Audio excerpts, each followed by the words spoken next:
はようございます。ただいま朝の7時ぐらいなんですけど、今日はちょっと外で朝活をしたいなと思って、これからカフェに行こうと思ってます。で、カフェに行ってちょっと仕事やらもろもろをしたいなと思ってることがあって、あと買い物に行ったりとかもしたいなと思っていて、であともう一つ、平場の月という映画を、見に行けたら、時間が合えば行きたいなと思ってます。この映画母が見たらしくておすすめしてくれて、で私全然今前情報もどういうストーリーなのかあらすじも全く分かってないんですけど、ちょっと行ってみようかなと思ってます。人がね面白いって言ったものを自分も見てみて、どんな感想を抱くかっていうのも結構自分の感性というかセンス磨きにつながるっていうところもあるし、単純に興味深いなというふうに思うので、この映画を見れたら見たいなと思ってます。それでは行ってきます。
いただきます。今日は豚汁です。和食ですね。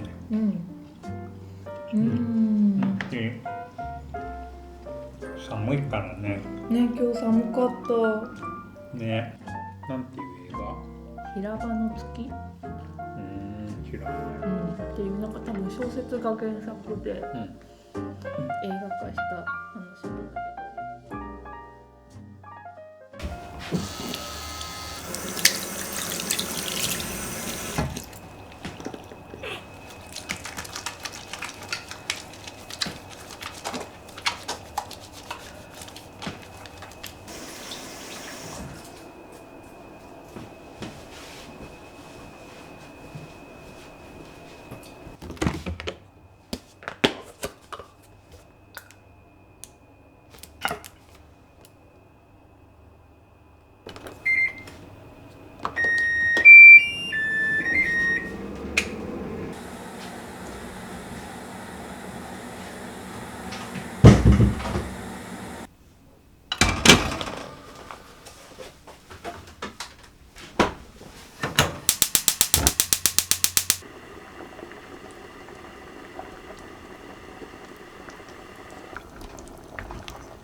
見てください。雪柳が新しい芽を出してて、すごい。こんなことあるんですね。切り枝なのに。ちょっと嬉しくなっちゃったので報告しました。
美味しい。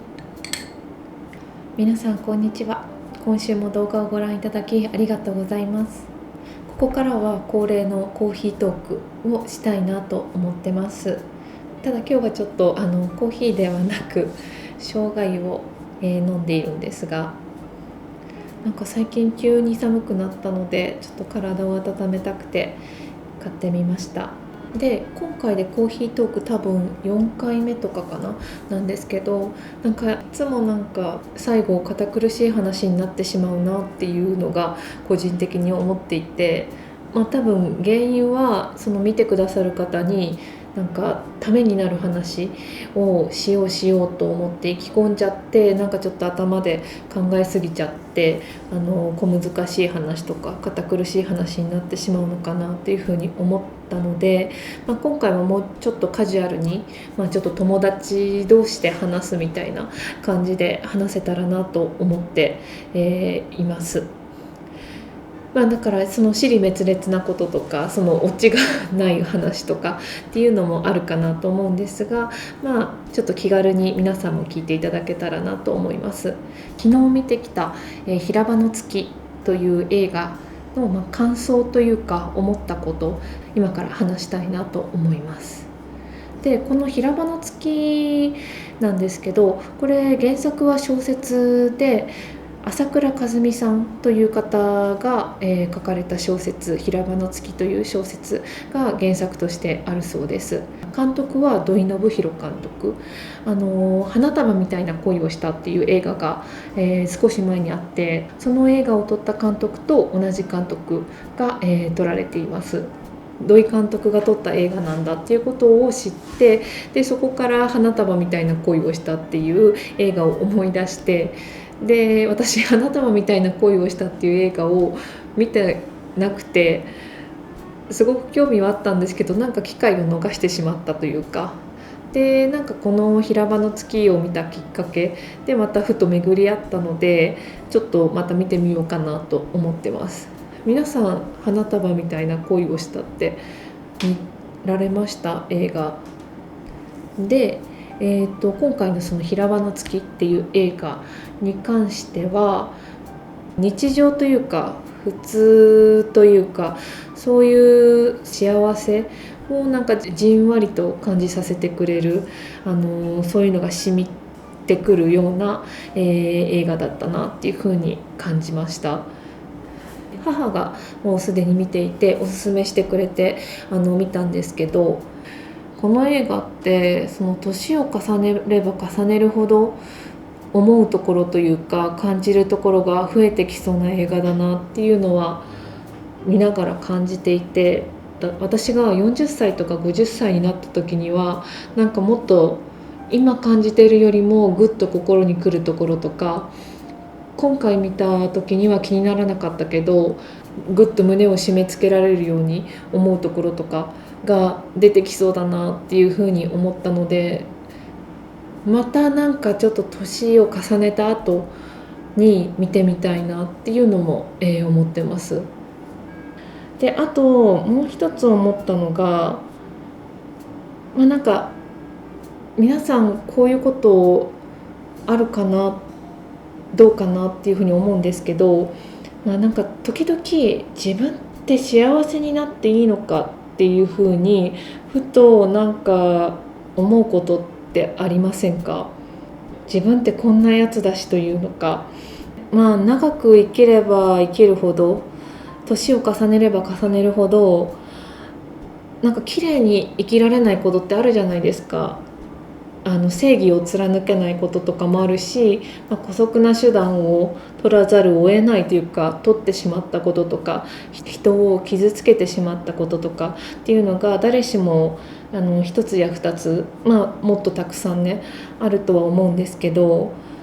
そういう自分の汚い部分をね目の当たりにする経験ってあると思うんですね。でそういうものをなんかちょっと時間経ってからふと何のタイミングかわからないけど思い出して、なんかチクチク胸を突き刺すというかずんと胸が重くなる感じ、なんかしこり残ってるなっていう感じってありませんか？私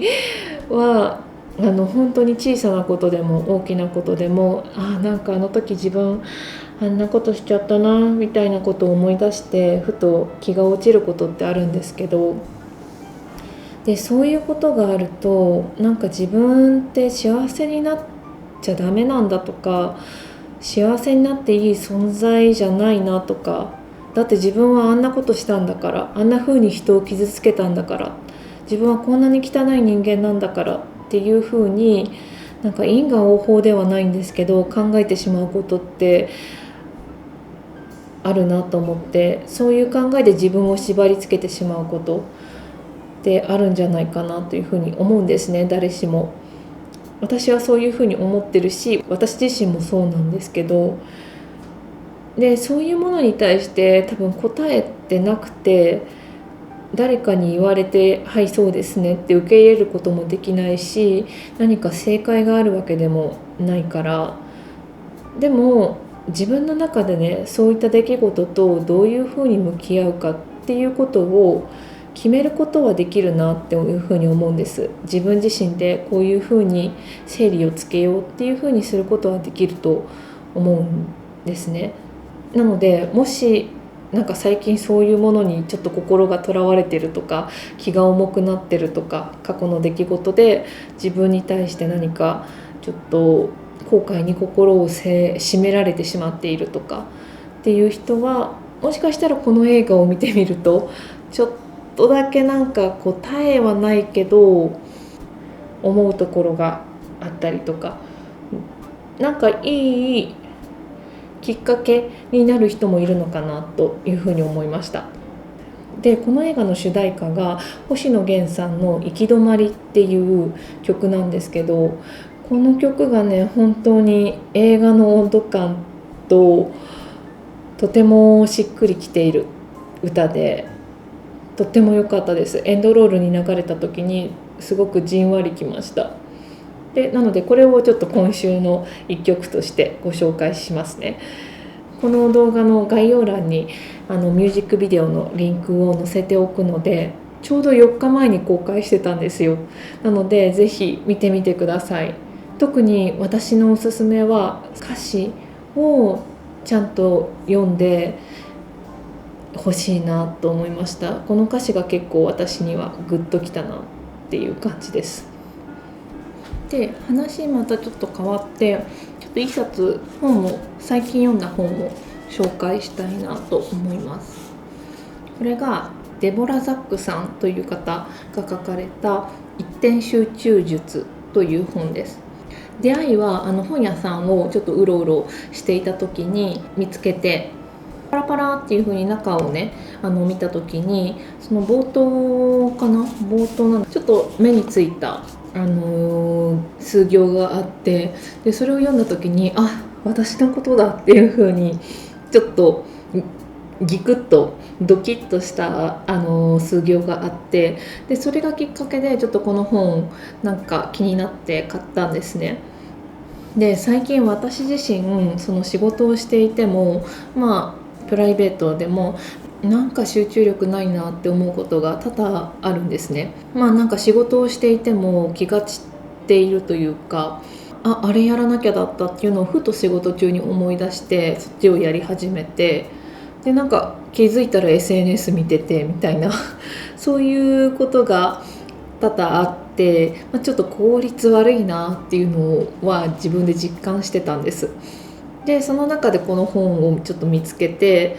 で結構内容的にはサラサラっと、読める本で一旦全部読んでみたんですね。この本の全ての内容に完全に同意っていうわけではなくったんですけど、それでもなんかすごく参考になった考え方とか集中する方法のアイディアとかはあって、でそれをちょっと試してみたいなっていうふうに思えた本だったので、なんかちょっと最近集中力がっていうふうにモヤモヤしている人には一読の価値がある本かなっていうふうに思ったので、今回ご紹介させていただきました。というわけで今回のコーヒートーク、そして Vlog も、今回はここまでということで、いつも動画をご覧いただきありがとうございます。